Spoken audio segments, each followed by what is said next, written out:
Hello students, हम त्रिकोणमितीय फलन पढ़ रहे हैं। हमने 3.3 कंप्लीट कर ली है। आज हेडिंग डालते हैं 3.4 के लिए कुछ आवश्यक परिभाषाएं। सबसे पहले डालिए त्रिकोणमितीय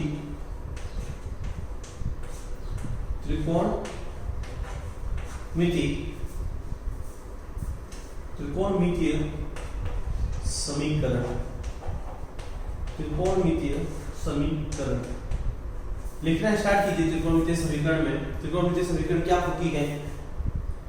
एक चर राशि में त्रिकोणमितीय फलनों वाले समीकरण को त्रिकोणमितीय समीकरण कहते हैं। त्रिकोणमितीय समीकरण कहते हैं। इसमें लिखिएगा अगली परिभाषा रहेगी आपके लिए मुख्य हल।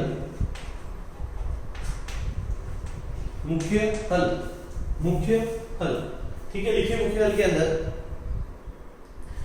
त्रिकोणमितीय समीकरण के ऐसे हल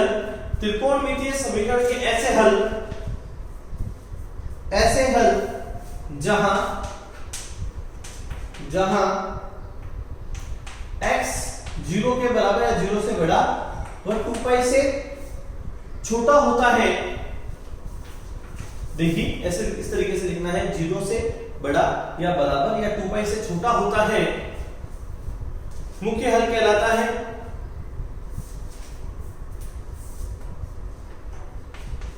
तीसरा लिखिएगा व्यापक हल।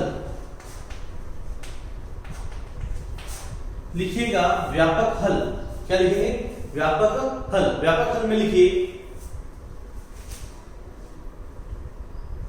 पूर्णांक n से युक्त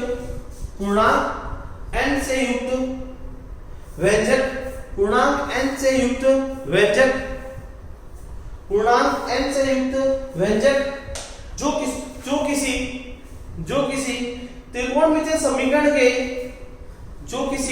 त्रिकोणमितीय समीकरण के सभी हल व्यक्त करता है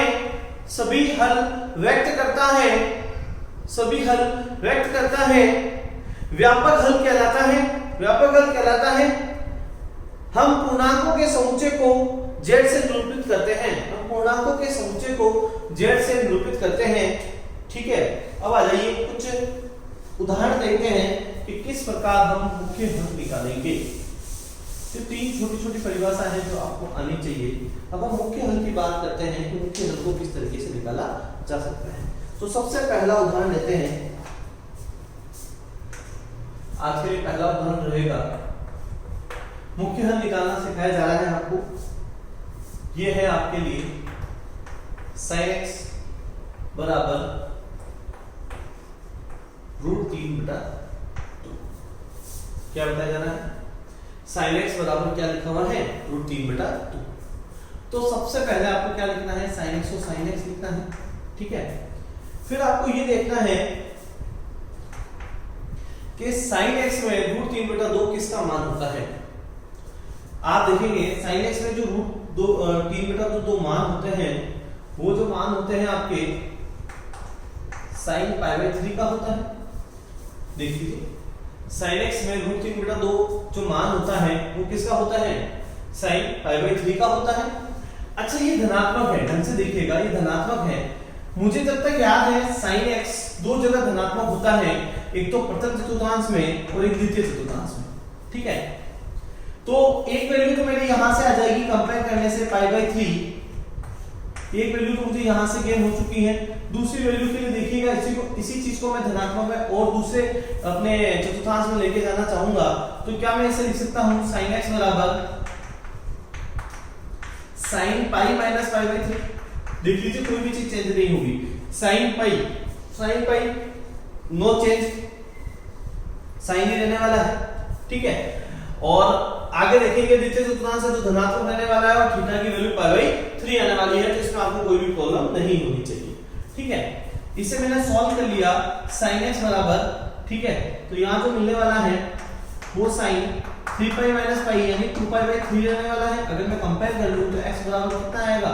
2π/3 आएगा। तो जो x के आपके जो मुख्य मान आने वाले हैं वो π/3, 2π/3 आने वाले हैं। इस तरीके से आप इनके मुख्य मान निकाल सकते हैं।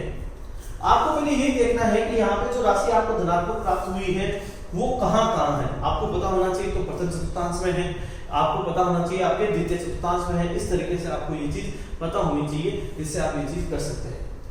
वीडियो पॉज कीजिए, नोट डाउन कीजिए, कोई भी प्रॉब्लम हो तो पूछिए।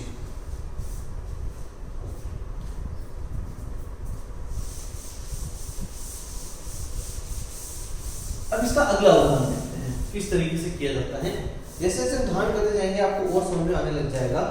लिखा गया है, आज का जो सेकंड उदाहरण है देखिएगा, tan x बराबर माइनस का 1/√3। तो मैंने एक चीज ऑब्जर्व की सबसे पहले कि मेरा tan x ऋणात्मक कहाँ होता है। तो मेरा जो tan x ऋणात्मक होता है एक तो द्वितीय चतुर्थांश में होता है और एक मेरा चतुर्थ चतुर्थांश में होता है। ये दो ऐसे चतुर्थांश है, second quadrant and fourth quadrant, ये दोनों ही इसे नेगेटिव साइंस देते हैं, इनके लिए नेगेटिव साइन रहता है। ठीक है, तो मैंने tan x को tan x लिखा, माइनस को माइनस लिखा, tan 1/√3 किसकी वैल्यू है देखिएगा। tan में 1/√3 वैल्यू होती है π/6 की। किसकी होती है? π/6 की। अब मुझे इसे इस tan π/6 को, इस माइनस tan π/6 को एक तो सेकंड क्वाड्रेंट में लेके जाना है, ठीक है, और एक मुझे लेके जाना है इसे फोर्थ क्वाड्रेंट में। कैसे? ढंग से समझिएगा। tan x को tan x लिख रहा हूं, ठीक है, tan को tan लिख रहा हूं। क्या मैं इसे लिख सकता हूं पाई माइनस π/6। अब चेक कर लेते हैं क्या इससे ये मिल सकता है, एक बार जांच लेते हैं। tan पाई मतलब no change, tan pi minus मतलब द्वितीय चतुर्थांश यानी ऋणात्मक, ऋणात्मक का साइन आ गया, और थीटा क्या रहेगा π/6, मतलब इसे हम लिख सकते हैं। ठीक है, तो ये आ जाएगा tan x। यहां मैंने एलसीएम लिया है, यहां मैं क्या ले रहा हूं? एलसीएम ले रहा हूं। जैसे मैं एलसीएम लेता हूं तो मुझे यहां मिलता है 6 पाई, 6 पाई माइनस पाई, तो ये आ जाएगा अपने लिए 5π/6। ठीक है, n से 10 को कर दे दीजिएगा, जो x की वैल्यू निकल के आएगी वो 5π/6 निकल जाएगी। अच्छा, अब इसको चतुर्थ चतुर्थांश में डाल देते हैं। देखिए कैसे। tan x का मान tan x रखते हैं, ठीक है, क्या मैं इसे लिख सकता हूं tan 2π माइनस π/6। tan 2π पे नो चेंज, चतुर्थ चतुर्थांश से तो ऋणात्मक चिन्ह आना चाहिए और π/6 उसका एंगल रहेगा। ठीक है, तो जो आपके पास रहने वाला है वो देखिए 2π से कोई चीज घट रही है तो 2π से छोटी होगी। हमने जो मुख्य मान के लिए पढ़ा था वो पढ़ा था 2π से छोटा होना चाहिए, 0 से बड़ा होना चाहिए। तो देखिए सारी वैल्यू 0 से बड़ी प्राप्त हो रही है और 2π से मैं इसे छोटा प्राप्त कर रहा हूं क्योंकि आप 2π में कोई ना कोई चीज घटा रहे हैं। तो यहाँ आपको जो मिलने वाला है 6 × 12 -1 यानी 11π/6 मिल रहा है। कंपेयर कर लीजिएगा तो x की वैल्यू 11π/6 मिल जाएगी। ठीक है, तो अब आपको जो x मिलने वाला है वो मिलने वाला है 5π/6, 11π/6। ये दो आपके पास आंसर आएंगे। ये इसका मुख्य क्वेश्चन ये है, आंसर ये है। वीडियो पॉज कीजिए, अच्छे से नोट डाउन कीजिए, कोई भी प्रॉब्लम हो पूछ लीजिए।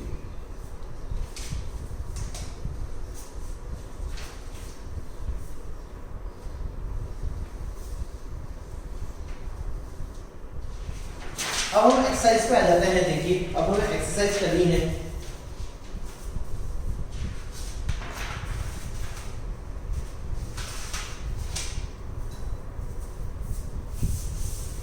क्वेश्चन की एक्सरसाइज में तो मुख्य हल और व्यापक हल दोनों निकालने के लिए कहा गया है, लेकिन मैं अभी आपके लिए सिर्फ और सिर्फ मुख्य हल निकाल के बता रहा हूँ। उसके बाद हम व्यापक हल भी सीखेंगे। पहले हम सीख लेते हैं कि मुख्य हल कैसे निकाले जाते हैं। तो 4 क्वेश्चन हैं, देखिए कैसे करते हैं। हेडिंग डालिएगा प्रश्नमाला, प्रश्नावली। कौन सी प्रश्नावली है? 3.4। कौन सी प्रश्नावली है? प्रश्नावली 3.4 है। समझिएगा कैसे करना है। सबसे पहली चीज यहां लिखा गया है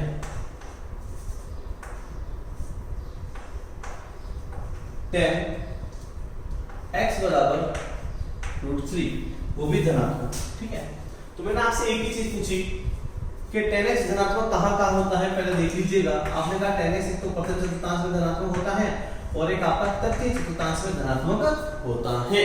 ये चीज आपको समझना। ठीक है, तो मैंने लिखा tan x बराबर आएगा 10 पाई बाई 3। पाई बाई 3 का मतलब 60 डिग्री होता है, राइट है। 10 पाई बाई 3 की जो वैल्यू होती है वो √3 होती है।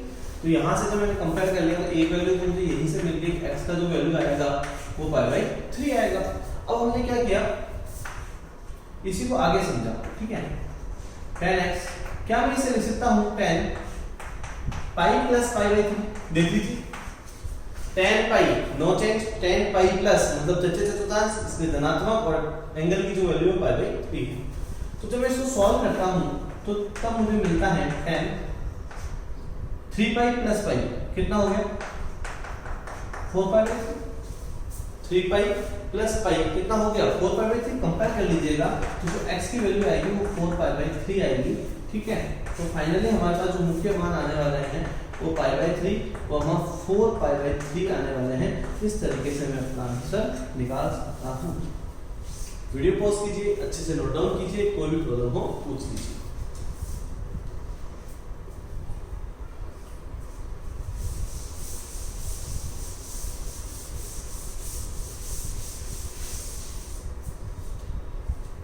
नेक्स्ट देखिए क्वेश्चन नंबर 2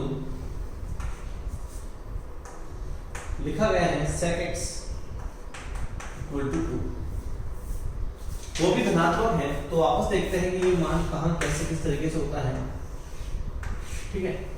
sec x कहाँ धनात्मक है, एक तो प्रथम चतुर्थांश में है, ठीक है, और एक चतुर्थ चतुर्थांश में, यानी फोर्थ क्वाड्रेंट है। एक फर्स्ट क्वाड्रेंट एक फोर्थ क्वाड्रेंट, दोनों में ये क्या रहने वाला है, नेगेटिव साइन रहने वाला है, सॉरी पॉजिटिव साइन रहने वाला है। फर्स्ट और फोर्थ में जो ये sec x रहने वाला है वो पॉजिटिव रहने वाला है, धनात्मक रहने वाला है। ये हमने पहले से याद कर लिया। अब मैंने ये पूछा कि sec x में 2 किसका मान होता है, तो आप कहेंगे सर sec पाई बाई 3 का हो सकता है। sec 60 की जो वैल्यू होती है वो 2 होती है, ठीक है, sec पाई बाई 3। अब हम क्या कर सकते हैं, तुलना कर सकते हैं। तो यहाँ से एक वैल्यू तो मुझे डायरेक्ट मिलने वाली है, देखिए जो x की वैल्यू है वो पाई बाई 3 तो डायरेक्ट आ जाएगी।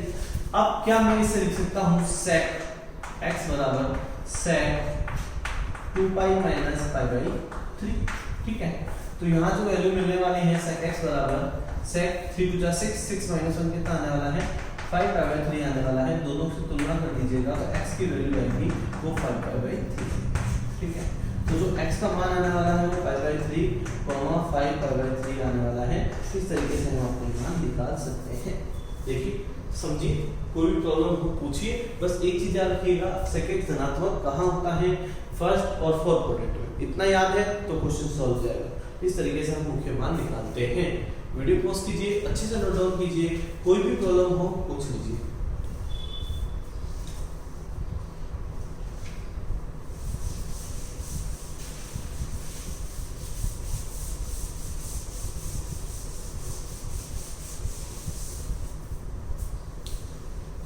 देखिए क्वेश्चन नंबर 3 करके देखते हैं किस तरीके से हो सकता है। क्वेश्चन नंबर 3 में रहेगा cot x equal to minus का √3। जो cot x की वैल्यू हो माइनस √3 ये है, हमें इसके बारे में बताना है, ठीक है। तो cot x को मैं cot x से लिखना चाहूंगा, माइनस लिखना चाहूंगा। अब cot √3 किसकी वैल्यू होती है, ठीक है। cot √3 वैल्यू होती है पाई बाई 6 की। इसकी वैल्यू होती है पाई बाई 6 की। cot 30 की वैल्यू देखेंगे तो √3 होती है। अगर आप tan 30 की बात करेंगे वो 1/√3 होता है। जब इसका रेसिप्रोकल कर दीजिएगा तो cot 30 आपका √3 हो जाएगा, ठीक है। अब आपको ये देखना है cot ऋणात्मक कहाँ है। आप देखेंगे ऋणात्मक या तो द्वितीय चतुर्थांश में है या चतुर्थ चतुर्थांश में है। इन दोनों चतुर्थांश में cot x ऋणात्मक रहता है। तो क्यों ना इसको इस तरीके से ब्रेक किया जाए, cot x equal to cot, क्या इसे लिख सकते हैं पाई माइनस पाई बाई 6। देखिए वापस समझिएगा, cot पाई नो चेंज, cot पाई मतलब द्वितीय चतुर्थांश यानी ऋणात्मक और एंगल पाई बाई 6, ठीक है। cot x को cot x रखिएगा, एलसीएम ले लीजिए, 6 माइनस पाई कितना आ जाएगा 5 पाई बाई 6 आ जाएगा। cot से cot काट दीजिए तो x की जो वैल्यू निकल के आने वाली है वो 5 पाई बाई 6 निकल के आने वाली है, राइट है। इसी तरीके से आगे चलिएगा, यहाँ की बात कर लेते हैं ना। यहाँ क्या लिखा हुआ है, cot x को cot x लिखी हुई, क्या इसे हम लिख सकते हैं cot 2 pi minus pi by 6। वापस चेक कर लेते हैं। cot 2 पाई नो चेंज, ठीक है। आपका कौन से चतुर्थांश में, चतुर्थ में, मतलब ऋणात्मक चिन्ह आएगा, जो एंगल है वो पाई बाई 6 है। सॉल्व कर लेते हैं तो मुझे पता चलता है cot x आएगा cot 6 2 12, 12 माइनस 1 होता है 11 पाई बाई 6, ठीक है। तो अपने पास जो आंसर आने वाला है cot x इक्वल टू आएगा cot 11 पाई बटा 6, ठीक है। तो यहाँ से जो आंसर आएगा वो x equal to 11 pi by 6 आने वाला है। तो जो x की वैल्यू आएगी वो 5 पाई बाई 6 कॉमा 11 पाई बाई 6 रहती है, ये रहेगा। देखिए वापस समझ लीजिएगा, कोई प्रॉब्लम नहीं आएगी आपको। जो इतने से 3 4 5 क्वेश्चन कराए गए हैं वो इसी के ऊपर आधारित कराए जा रहे हैं, जिससे आपको ये मुख्य खंड का जो कंसेप्ट है वो पूरा अच्छे से समझ में आ जाए। वीडियो पॉज कीजिए, अच्छे से नोट डाउन कीजिए, कोई भी प्रॉब्लम हो तो पूछ लीजिएगा।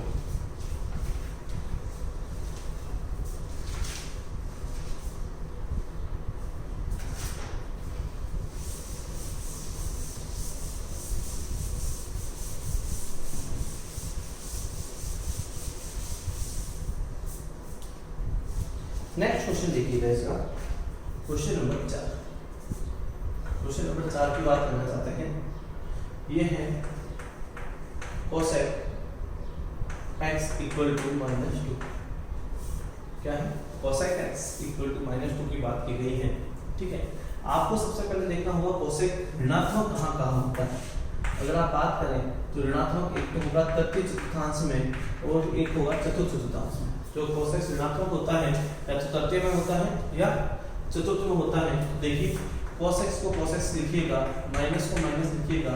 2 वैल्यू कहाँ होती है? तो मैं कहता हूँ 2 वैल्यू होती है cos पाई बाई 6 में। अगर sin पाई बाई 3 मतलब पाई बाई 6 एंड sin 30 की जो वैल्यू होती है वो 1/2 होती है, तो जो cosec x रहेगा वो 2 रहेगा, ठीक है। अब इसको अपन ऐसे लिख सकते हैं कि cosec x इक्वल टू, देखिएगा cosec pi plus pi by 6 minus cos पाई 6 को हम ऐसे लिख सकते हैं cosec pi plus pi by 6। अगर आप इस स्टेप से इस स्टेप पे आना चाहते हैं तो आसानी से आ सकते हैं। cosec पाई मतलब no change, cosec pi plus मतलब तृतीय चतुर्थांश मतलब ऋणात्मक और पाई बाई 6, ठीक है। आगे चलते हैं तो यहाँ रहने वाला है cosec x equal to cosec, LCM ले लेंगे 6 pi minus pi, 6 minus pi कितना हो जाएगा 7 पाई बाई 6, 6 पाई प्लस पाई कितने हो गए 7 पाई। तो जो हमारे पास x की वैल्यू आने वाली है वो 7 पाई बाई 6 आने वाली है। इसी तरीके से देखिएगा इसको चतुर्थ चतुर्थांश में भी भेज देते हैं। एक बार कैसे भेजते हैं समझिएगा। तो यहाँ रहेगा cosec x, यहाँ रहने वाला है cosec, ठीक है। इसे लिख सकते हैं 2 पाई माइनस पाई बाई 6। तो यहाँ आएगा cosec x equal to 6 2 12 minus 1, 12 minus 1 कितना होता है? तो यहाँ आ जाएगा cosec 11 पाई बाई 6। दोनों से cosec को cosec काट दीजिएगा तो x बराबर आएगा 11 पाई बाई 6, ठीक है। तो हमारे पास जो x की वैल्यू आएगी वो 7 पाई बाई 6 11 पाई बाई 6 आने वाली है। और इस तरीके से हम अपनी वैल्यू फाइंड आउट कर सकते हैं। तो ये आ जाएगा 7 पाई बाई 6 11 पाई बाई 6 आपके सामने वैल्यू आने वाली है। ये दो वैल्यू है जो हम फाइंड आउट कर सकते हैं। कोई भी प्रॉब्लम है आप पूछ सकते हैं, आपको नहीं समझ में आ रहा है तो भी पूछ लीजिएगा। बहुत आसान है, बहुत ही आसानी से हम ये सीख सकते हैं। कोई भी प्रॉब्लम हो तो आप कमेंट में जरूर पूछिए। वीडियो पॉज कीजिए, अच्छे से नोट डाउन कीजिए।